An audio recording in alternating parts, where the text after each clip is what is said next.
I will tell you this, it is difficult to be a Black woman in corporate America.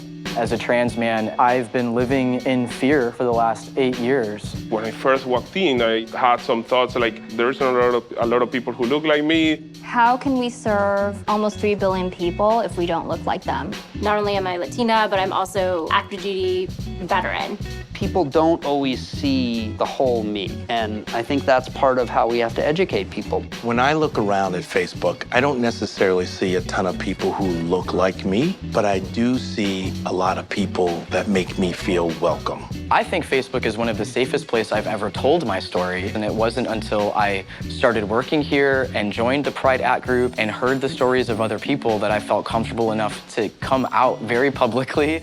Everyone actually has had some kind of a challenge in their life, and they maybe don't realize that they are not anywhere near as alone as they think they are. You can find strength in finding out that, wow, I'm actually not so different as I feel I am.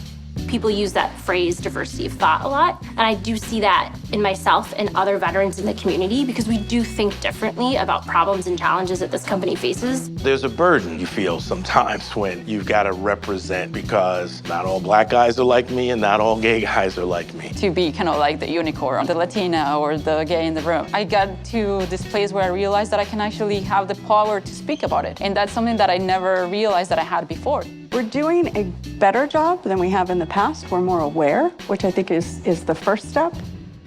What gives me hope is the breadth of the programs that we're doing, whether it's training to help people recognize their inherent bias, manage bias, the resource groups, the different tribes that come together. We know that we have a long way to go, but we're willing to talk about those things, and we're willing to come together and say, okay, this is broken. What are we gonna do to fix it? And do we have the right people in the room and the right perspectives in the room to fix it? And if we don't, let's go make sure that we bring those diverse perspectives in order to make sure that we're making the best decisions. We're nowhere near where we need to be, but I feel like we are doing the right things from a recruiting perspective, as well as growing and keeping our employees here at Facebook.